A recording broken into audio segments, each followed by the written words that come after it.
Hey there, guys, and welcome back to the Travis and Damian Podcast, episode 32. We are available on anchor.fm/Travis Damian Podcast, along with Spotify, Apple Podcasts, Google Podcasts, and many more. If you are enjoying the show, please rate us 5 stars on Apple Podcasts. It'll help grow the show and would be greatly appreciated.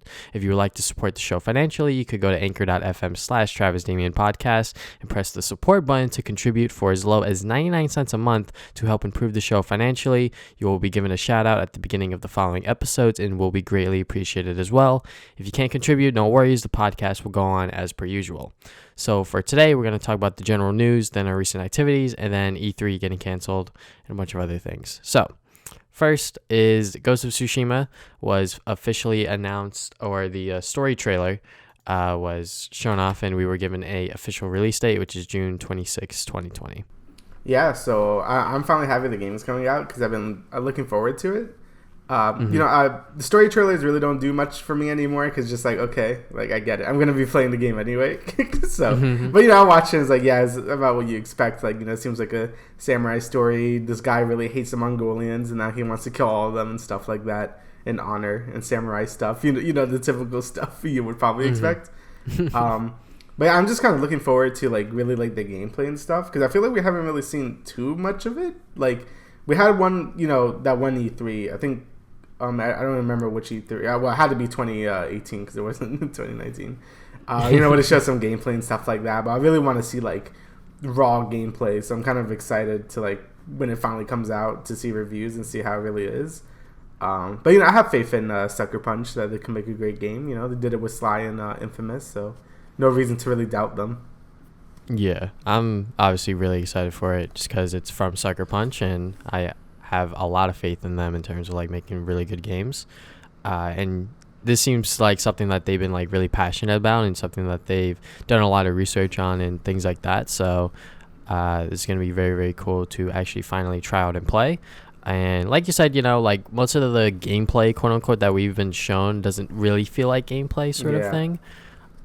So I wouldn't be surprised if when we get into the game itself, we have the HUD and stuff, but on a super hard mode or in the settings, you can actually turn off that HUD just to make the game harder for you and stuff like that. But yeah, I'm pretty excited for it. I actually bought the special edition sort of thing with the steelbook. I didn't go for the collector's edition because it comes with other things that I really don't need, and it's a lot more expensive for $169.99. Nope. So I kind of just went with the $69.99 one. So it's a little bit more expensive, but it just kind of shows that I am more than happy to pay a little bit more to get a little bit extra. But yeah, definitely excited that it's actually coming out not towards the end of the summer, but sort of in the middle in June. So yeah, I still say it's pretty early because it comes out June at least. So. All right, so we got more, I guess, PlayStation, Sony stuff. The Last of Us series is getting developed with HBO, and specifically is going to be from the Chernobyl creators, which was a little short mini series about Chernobyl and stuff like that I heard was really good. I actually was meaning to watch that, but it seems like that creator, that seems like a good fit. Last of Us is basically something like that, where it's just just horribleness of. You know what I mean. Yeah, but, a post-apocalyptic sort of. Yeah, so it seems like a good fit, and that series got a lot of praise. And I honestly just think TV shows are probably just better for a lot of things. So I feel like they might be able to really make a good thing here. What was I gonna say? I don't know. I just feel like just shows work better just to build characters and stuff like that. For The Last of Us, I feel like with a movie, it might just get dumbed down to an action movie and stuff like that. So it's gonna be nice to see them really. Also, it's HBO. That's a big deal too because HBO usually produces really good stuff. So I don't know. This is looking pretty good. Yeah, definitely. I'm super excited for this, just because of the fact that Neil Druckmann is signed on as writer and creative director. So he kind of has almost final say in terms of what happens within the show. So that is pretty cool to know that this isn't going to be a really half-ass adaptation because he's directly working on it with the guy from Chernobyl as well.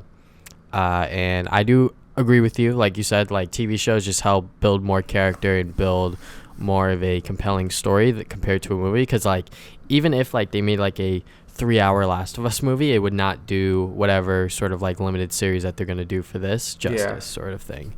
And the HBO series is going to retell the entire first game story and then some bits from the second game. So if I had to guess, like, what I would want from this is that, like, you know, they're like jumping between like the past and present sort of thing, maybe, is what they're gonna do, possibly. I'm not sure, but in terms of like who they're gonna like cast and stuff like that, you know, as long as we are in, or like fans are, you know, convinced that these are Joel and Ellie, I think that that's gonna be fine. But yeah, it's definitely interesting that they're not gonna do like a spin-off series, but more or less just like retelling the first game story. So yeah, so I think it would be pretty good, honestly. And I've never even played Last of Us, but I do think the game can make a good like show and things like that. So yeah. Okay.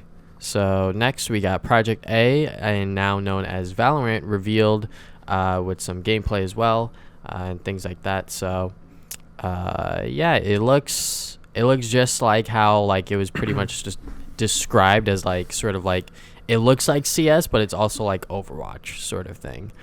Yeah, I mean, like, I was watching the gameplay, and I kind of have some concerns. Like, I don't know. I feel like the two things, and I said this when they first announced it, where it was like, oh, it's like a tactical shooter, like CSGO, but with Overwatch abilities. I'm like, I don't know if those two things really mix, because I know a lot of people that, you know, play those games, and, you know, they really dislike either one part of it or the other. Like, you know, Overwatch players don't want that, like, super tense, like, you die and that's it. That CSGO has. And, you know, CSGO players really don't want hero abilities or anything like that because it just causes a mess. And from seeing this gameplay, I could kind of see that because they have the same map design and like a lot of the same like gameplay philosophies that CSGO has, but with Overwatch abilities. And just seeing them like fire off abilities in these small corridors, like it just seems like a mess. Like I don't know, like I really don't see how like it would be a good fit. Maybe people would just get used to it, but I don't know. I feel like combining these two things together doesn't really work, at least to me. And just from seeing the gameplay, like it just seems like I can see a lot of people getting super salty about you know, certain abilities and stuff just because the maps are so tight, like CS:GO. So yeah. I can see where those points come from. And the main ability that was like used throughout like the little gameplay footage was like the green like smoke thing, which like I didn't notice at first, but when I was watching the Courage in Nade Shot show with Fedmeister, they were actually talking about Valorant, and the main thing that like I guess is like sort of like absent from like FPS shooters is like a really good and like really solid like ranking system. And since like Riot's like known for like, you know, in League of Legends and like TFT, like their ranking system is sort of like pretty self-explanatory because, you know, skill-based matchmaking and like Call of Duty and like Fortnite, like they're really tired of that. They're like, we want something that like shows them that like they're good sort of thing. Right. And, you know, I'm pretty sure they're just gonna slap the whole league thing on there, but maybe like rebrand it just a little bit. But going back in terms of like the gameplay, the main ability that was shown off was the like green smoke, and like the thing that I didn't notice was that like enemies that walk in there, they get to like 1 HP. Oh, what the hell? Yeah, so like that's the ability itself, is that like it's smoke, but at the same time, if enemies walk in, they're risking themselves from like getting one shot almost. So like it'll go down to 1, but you won't die from it. So you're kind of just like risking your health sort of thing. Right. There's probably like a lot of like other little nuances that we didn't notice in the gameplay trailer from just watching it. But yeah, you know, it looks like CS with Overwatch like abilities. So I'm not sure how. I mean, like the game itself is probably going to do like super duper well because people are really interested in the game. Like after it was like announced, people were like memeing up like their Twitter browse like pro Valorant player, this and that.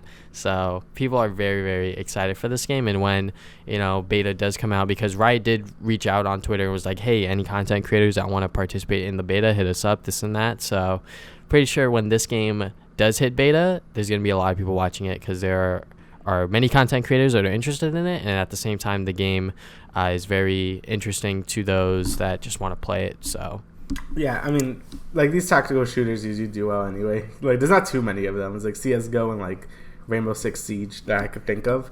I'm just not a big fan of these type of shooters. Like, I like TF2 and things like that. Overwatch, like things that aren't as hardcore. But I'll be looking forward to it. I mean, I'll probably play it. So yeah, and like it's probably gonna be free to play, and you're probably gonna be able to play it on like most PCs, sort of thing. Yeah, the game doesn't look that taxing. So yeah, because that's just how Riot like works. Like they're just like, all right, we'll make it free to play, and like most PCs can like run it, sort of thing. Yeah. Which is good. So like a lot of people are gonna have access to this game and be able to play it, hopefully. So that is pretty exciting. But right now, it's planned for summer 2020 release.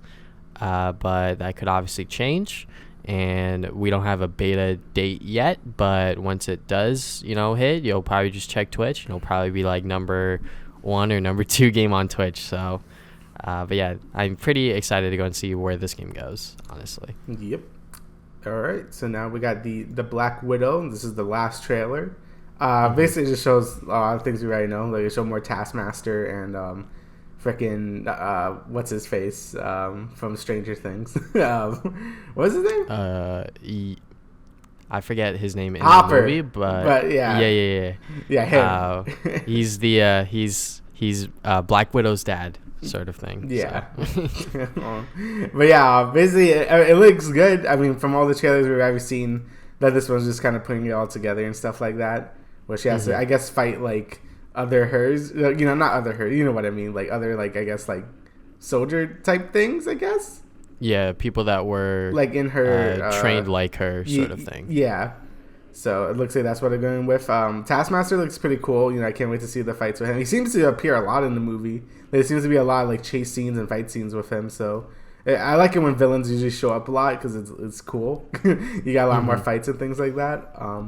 It's just gonna be more interesting to see more of Black Widow and stuff like that.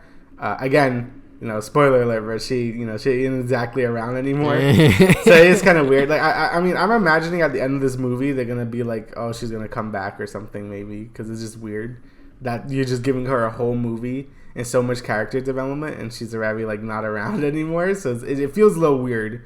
But, I don't know. I'm expecting them to, like, do some weird stuff where she's going to be back in some way, I think.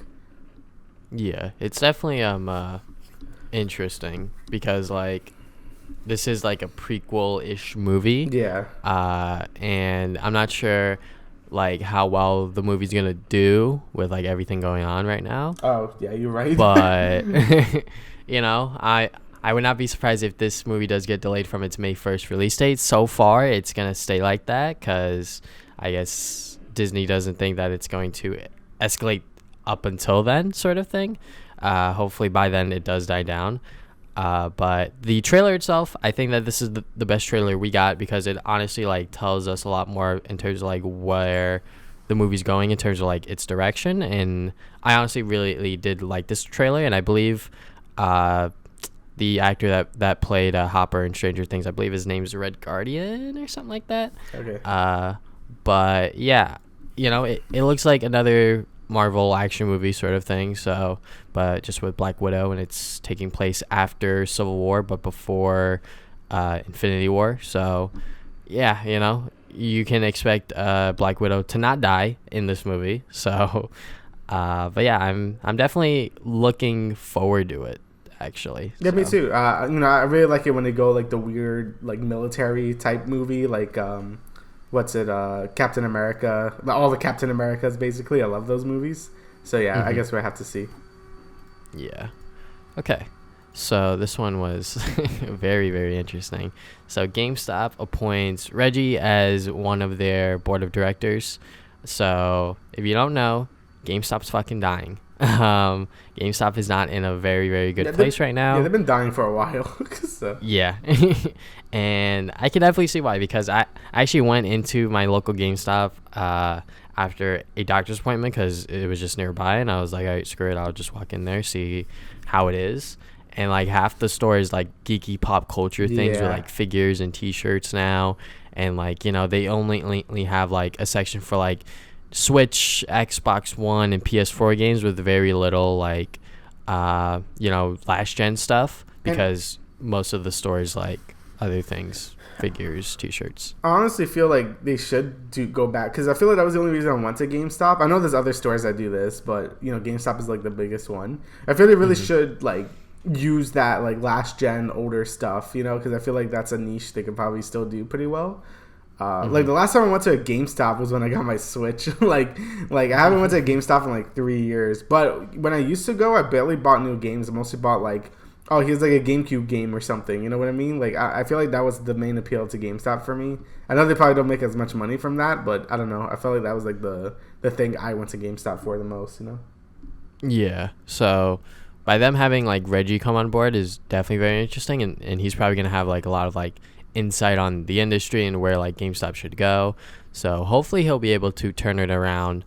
But yeah, like you said, it would be very cool if they actually focus more on games in the store. Yeah. And instead of like all of the other stuff, because like normally when I walk into GameStops these days, it's very likely that I'll come out with nothing, because like most of the time, like the games, like there's not a lot that interests me, and if there are games that I want, they're kind of like a little expensive or like out of my personal price range sort of thing.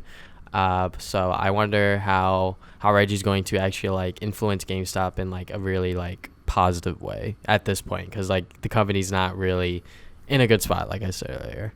Yeah, it's just weird that he would just choose this. Is like, I guess he just really wants to save it, because there's no other reason why he would even be here. So, and I guess GameStop is just like, yeah, dude, come on, help us. So it's a weird decision, but hopefully he could save GameStop, because that'd be nice to see it like brought up to relevancy again. But I highly doubt it, honestly. Like I think it's just dead. Like I use Amazon for all my physical purchases now. Like I barely go out to like buy games. Like I can't remember the last time I went to actually get a game like physically through a store. If I wanted something physically, I just went through Amazon. So yeah, I don't know. I feel like these brick and mortar stores, like these niche ones, like Toys R Us, GameStop, things that just sold one thing are kind of just dead now. But I guess we'll see. Hopefully Reggie could like save it, because I have a lot of nostalgia for GameStop. I think a lot of people do. So it'll be sad to see it go down. So hopefully Reggie could like save it. Yeah. Just making like the in-store experience just like more fun, I think would definitely like help. Yeah. And like more games in the actual store sort of thing. So. Yeah, that would help a lot as well. All right, so now we got some weird news here. We got a Lego and Mario collaboration. So I mean, when I saw the trailer for this, I just saw the thumbnail. I'm like, oh, they're doing a Lego Mario game, but no, it's like a Lego set, and it's kind of cool. Like you can make your own little like level. And the Mario Lego figure has like this little light up thing, like his eyes can move, and he has a little thing on his stomach that like shows coins and different other animations, like if you get hit or something. If you like touch the flagpole, it like does the flagpole noise. When you get coins, it shows the amount of coins you have. So it really does look really cool and kind of expensive. But yeah, I think it's a really cool Lego set. I'm not really a big Lego guy, but it seems cool that you can make your own little levels and things like that, and just have Mario jump around and stuff. It seems really cool. Yeah. As a person that works in a place where Legos are sold quite often, this is probably going to sell out like almost instantly. Probably going to be on eBay with like scalpers and shit like that. Yeah. But going on to like the actual like Lego set that we got, like this is obviously like not like the traditional Lego set, because this one has like sound effects and things like that. And like Lego have been like advancing like their tech, quote unquote, now, because like there's an actual like Lego car that you can control with your phone. What the hell? And I was like, what the hell is this? Like it honestly looks super duper cool and really like fun to like build, and like afterwards you can actually control it on your phone. Like that's super dope, so with this, Mario has like a little like Bluetooth thing on the back, so I'm not sure what that's going to do. That's going to be very interesting to see what that's actually capable of. But yeah, like you said, it's like a build your own level sort of thing. There's probably going to be like multiple sets with like little pieces of like a certain level, and you could just like connect them and things like that. So the one that comes with Mario is probably going to be the most expensive set to come by, because that Mario's probably not cheap, because it has like a lot of like obviously like technological things inside of them. So this is probably going to do super well, and they're probably going to make more. So this is going to be a very, very cool thing to see sort of foster, because I know Nintendo like 5 years ago was like very hesitant in terms of like collabing with like other companies, but now they're like very like open about it, which is very nice. Yeah, they seem pretty okay with it now. So. Okay, so last piece of news before we get into our recent activities. Horizon Zero Dawn is coming to PC this summer. This was rumored for a while, that it was coming to PC, and now it is. So this is very good because the game itself is like, it pretty much like pushes the base model PlayStation 4 to its limits, I feel. So now that it's coming to PC, like modding is probably going to be like a big thing if that is allowed. But yeah, it's going to be very cool to go and see this game come back in terms of like, you know, the general like gaming spotlight, because the game released in 2017. So it's been a while. So hopefully people that have yet to play can actually now play it now and enjoy the game for what it is, because it is honestly one of the better like open world PlayStation games, in my opinion. Yeah, I remember being so hyped for this game, but then Breath of the Wild came out, and then I just didn't play it. So I really need to play it. I don't know if I'll play on PC because I think I already have it on PS4. But yeah, it is a game I've been really looking forward to, and I really should just play it at this point because it's been like 3 years. But yeah, I'm happy. You know, the more things that go cross like platform is always great. I know some people are mad because like they're taking out exclusives away, but I'm like, come on. It's been like 3 years. Like, you'll be fine. Like, you know, you're fine. Let other people enjoy the thing, you know?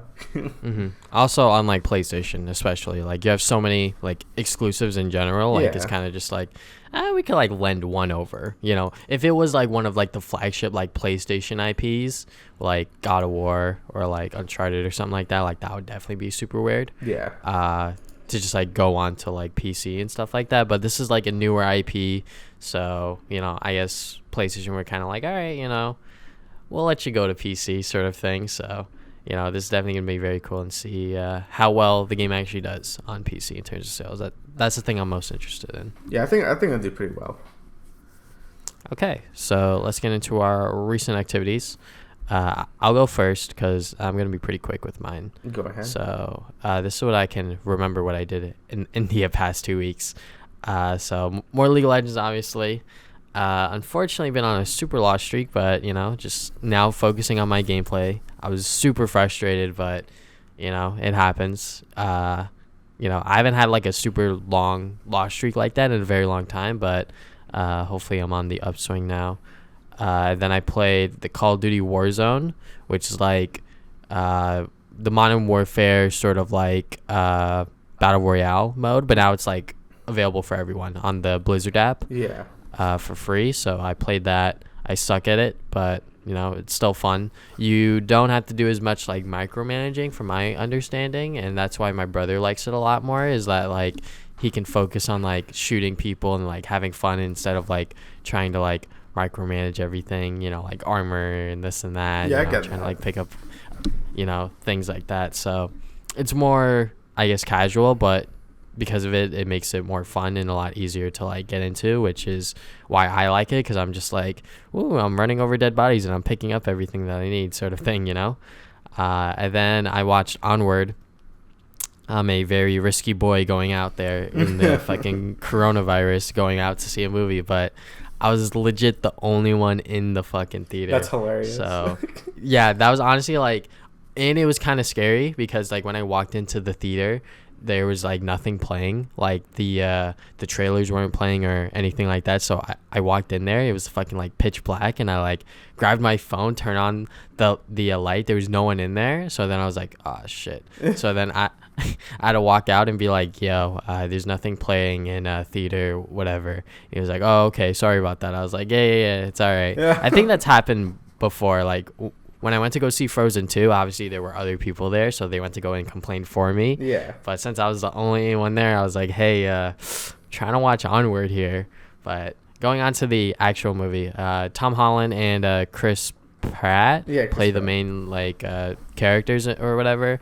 Tom Holland did a great job. I didn't really notice that it was him because Tom Holland actually has like a good range with his voice. Like, you know, when he plays Peter Parker, like he has like that sort of like New York accent sort of thing. Yeah. And when he played this character, I believe his name was Ian, you know, it had like a different like accent, but Chris Pratt was legit just using his voice for the character, which can be a little distracting for some people, but personally, after like the first like half of the movie, I was like, it's whatever. I forget his character's name because I just viewed it as Chris Pratt actually, but the movie itself, it's super duper cute. It's really like fun. It's about like this like magic and things like that, and how like back then like magic was like super relevant, and then like technology came into play, and not many people learned magic because this other stuff was just easier. So definitely a very interesting like sort of like intro to the movie itself, but as the movie goes on, it was like really, really fun and really cute sort of thing. Because like normally when like Disney does like animation movies, like they're kind of like meh or like bad, or they're Frozen, which is like the exception. But this one was honestly like pretty good, and I'm not sure how well it's doing at the box office because of the coronavirus, but it will go on Disney Plus eventually. When it goes on Disney Plus, just watch it there, honestly. Yeah, that's what I'm gonna do. All right, so I got a lot of stuff. So first, the Final Fantasy VII Remake demo came out. So this was supposed to come out a while ago, but then the game got delayed. So I guess they like released it, when would they released it? They released it like the beginning of March, I think. I can't remember. But anyway, when I was seeing gameplay and stuff for this game and like all the trailers, I already knew I was going to get it because, I recently played through the original Final Fantasy VII and loved it. So now I'm even more hyped for the remake. But I already knew how the game sounded, how it looked. It all looks incredible. But my main concern was kind of the gameplay. Like I didn't know how it really was gonna play and how it was gonna feel. So this demo was really gonna show me what it was gonna be like. And the combat is very good. And it's kind of the thing I really want to focus on. It's basically combines action combat with like sort of turn-based like elements, which is great. I feel like the problem, well, I don't have this problem with turn-based combat. A lot of people think it's boring or like, it's not like, it's not as interactive as stuff like that. And I could get that. I like turn-based combat, but I could see where they're coming from. I personally don't really like action combat in RPGs too much because usually just boils down to just spamming like, the heavy attack button or whatever, and then you use like an ability like occasionally. Like it feels pretty brainless. Like it feels good in the beginning hours, but once you get later into the game, like it just feels mindless. I feel like this game does a good job sort of combining both in a good way. So basically, when any character attacks, you fill up your ATB gauge. And once it goes full, you could then go into like your command menu, like it's like basically like a turn-based RPG, and then choose like what you want to do. You could do like an ability, like a character-specific ability. You could use a spell or you could use an item. And this plays in a lot. Like it's not like just some gimmicky thing. Like you will attack normally, like like it's an action game, and then you pause the combat when you want to like when your bar fills up, so you could do like a command and things like that. And it works really well. Like I felt like it never really break the flow of gameplay and stuff like that. Obviously, there's other ways you could play. Like I think you could just make the game full on. Like the characters just auto attack, and then you just command them through the command menu.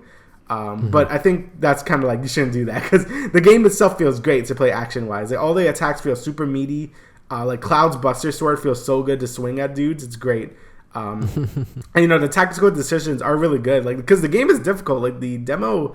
Like the final boss in the demo was kicking my ass. Like I really had to like make some really good decisions on when to like use my ATV gauge like effectively. Like, oh, do I want to like make sure to like heal now because it's gonna take a while for their bar to fill up, or should I like just do more damage and things like that? So it really gets you thinking. And this was like the first boss, so I'm like, I'm really looking forward to seeing how the combat really evolves later. Because I feel like this is a combat system that could really like take a time to master, but it's easy to learn but hard to master, and I like that. It's great to have that in an RPG. And another thing it fixes that the original 7 didn't really do too well is like make all the characters feel really different gameplay wise, because due to the materia system where you could slot materia onto any character and they could basically do anything they want, all the characters just kind of felt the same, especially at the end. Like all my characters like the same character. The only thing that changed was the limit break. In this game, like they all actually are different. Like when you switch to Barret, you have a gun, so that's good against flying enemies. Like Cloud can hit that. They have different like character specific abilities. That wasn't a thing in the original 7. So yeah, I think they did a good job really making all the characters play differently as well. I haven't played as Tifa yet because she's not in the demo, but she looks like she's like basically like a fighting game character with a bunch of different like things going on and inputs. Like that looks cool.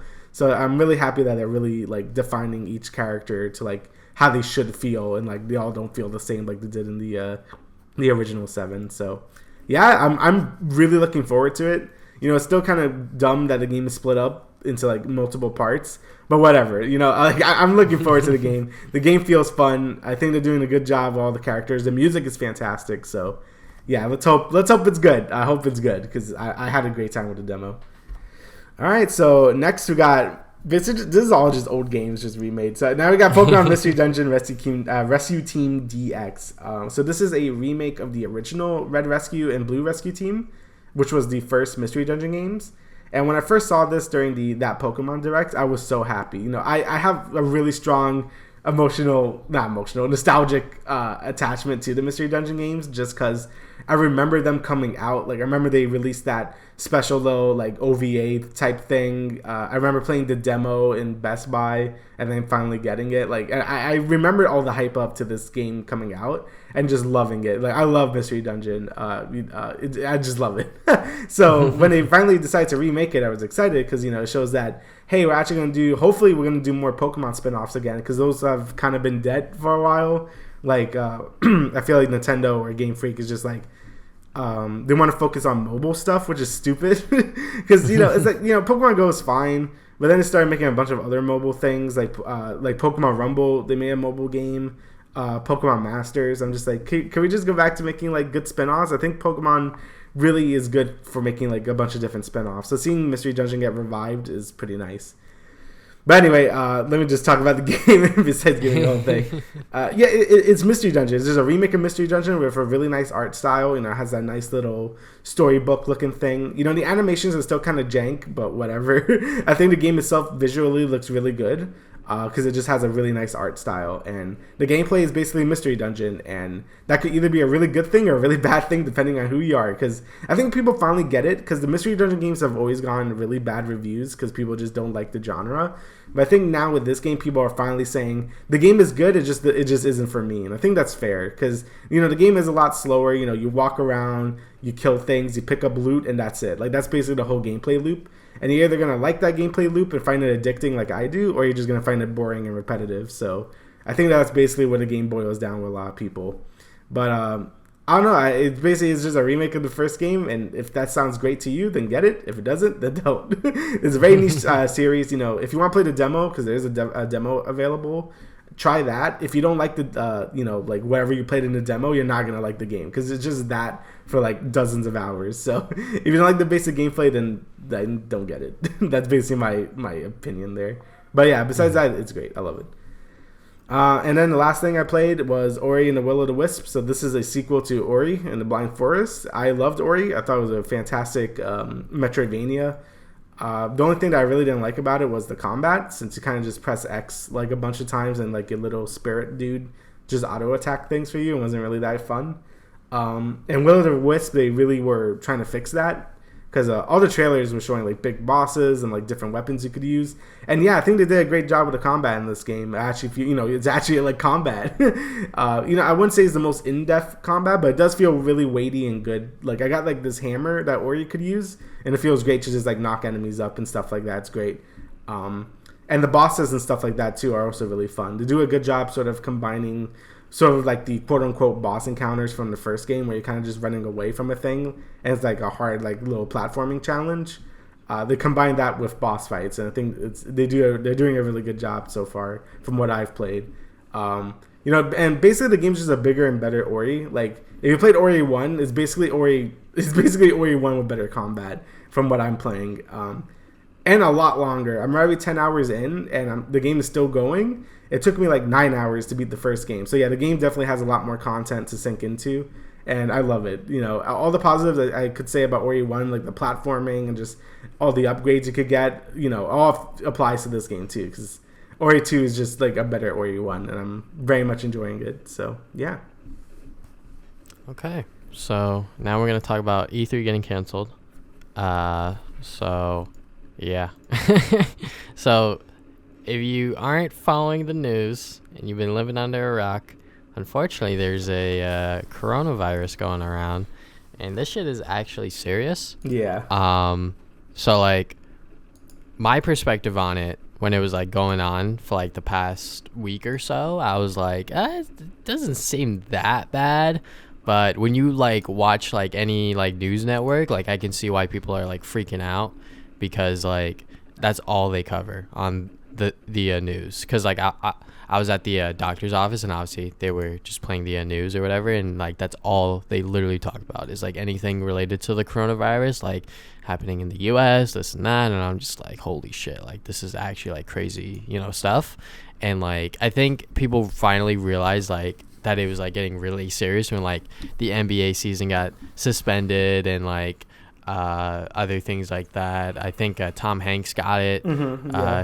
He's been tested positive for it, but he's probably going to be okay, because that man's rich, and he's probably going to get the treatment that he needs or whatever. And movies are getting delayed, like a Quiet Place 2, New Mutants, Mulan, James Bond, so like a lot of things are like getting delayed and like canceled because of it, and that just sucks. And obviously E3 is just one of them. So yeah, it sucks that E3 had to get canceled like this, but personally, in my opinion, I think like E3 was gonna like bite the dust eventually. And since a lot of people already pulled out, like Jeff Keighley and like PlayStation, I think that canceling it this year, it's not the worst thing in the world. Obviously, like it's super duper sucks, but like a lot of people were already pulling out. Yeah, so. Like I feel you on that. A lot of people are already like, they're very bad talking E3 and things like that. There's been a lot of controversy over the past, like, I guess 2 years since Sony kind of, like, dipped out of it. Like, if E3 is even going to keep going anymore. I mean, I would hate to see E3 just dead forever, because I like E3. I know some people are super cynical and, like, I don't like it. But, it's useful to have, a couple of days where everyone announces all their crap. I don't want to keep up with, like, everyone having their own damn digital event. That just seems more annoying to me. And I don't know, E3 is fun, I like just seeing all the cringe and stuff like that. It's always fun. I always have a good time with E3. But it seems like they really do, like, after this cancellation, they really should, like, think about how they're going to do things going forward. Either they go back to just focusing on video games, just have the press conference, no weird stuff, that's it. Or if they want to maybe just do it all digitally, like everyone else now. We don't know. Like, I don't know how this is going to turn out. A lot of people are making the speculation that E3 is just dead now forever. I highly doubt that. I don't think it's just going to be dead next year. But I think big changes are going to come now after this cancellation. So it's going to be interesting to see how this even goes forward now. Like, maybe all the companies just want to do digital events, Maybe no one wants to actually go to E3 anymore. But, yeah, I guess we can only wait and see right now. Because the way I found out about this before it was like officially announced that E3 was canceled, that Devolver Digital tweeted, "Cancel your E3 flights and hotels, y'all." And I was fucking dying. Damn. Like, I don't know if they're memeing, but they weren't memeing. So, yeah, I mean, I think in the era, in like the time we are right now, is that like digital and like the way news travels, like I think doing digital everything's probably gonna just be the wave, because like Nintendo's been on this shit for a while. For once, they're actually ahead of the game. I know, right? And PlayStation's sort of like catching up, and like Xbox is going to do their own digital event along with Ubisoft this year. They've already confirmed that they will be doing digital for E3, and like I said, just the way news travels, digital events make sense, because you don't have to invest so much money and time compared to going out to E3 and, spending all this money on like booths and, getting these people to like say things on stage, memorize lines, this and that, read a prompter, whatever.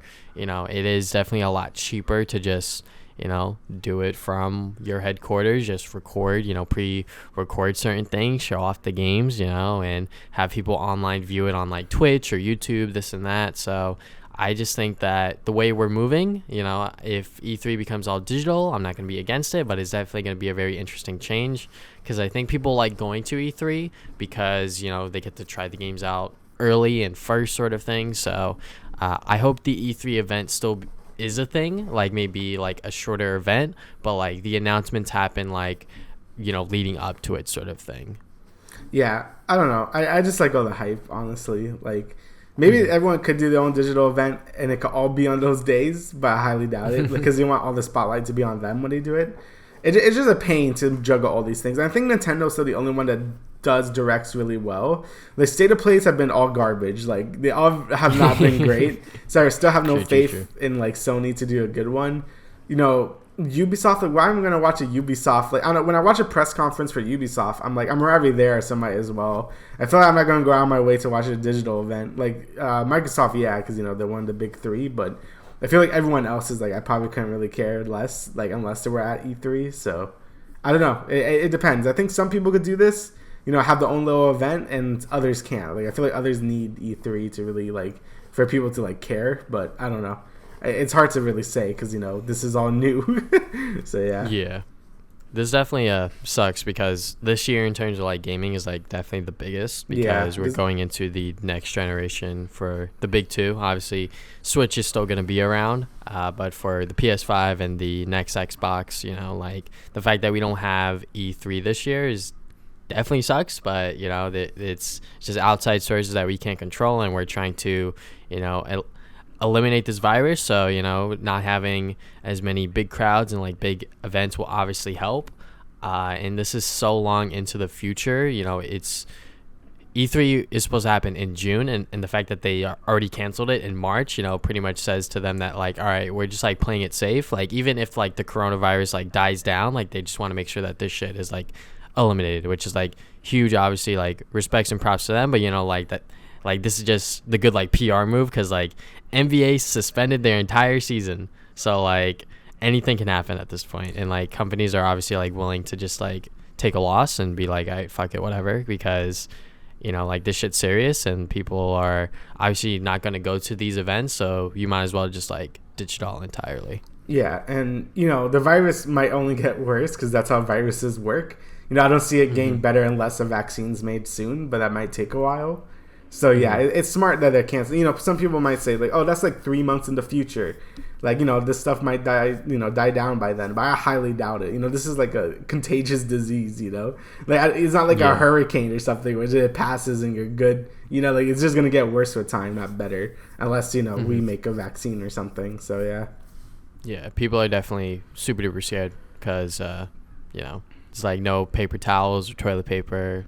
Sure, the food's like not looking good in them aisles, you know. Grocery stores, shout out to all my grocery store employees because I know how it is working on like busy, like, I guess, like, time frames, like the holidays and stuff like that, but fucking right now, holy shit, you know. Like, my coworkers that I used to work with, I'm sure that they're just like, I want to fucking die and quit. So yeah, that shit's probably not fun. Yeah, not a good time for humanity right now. You know. Yep. 2020 sucks indeed. So, is there anything else you would like to add, good sir? No, I think that's it.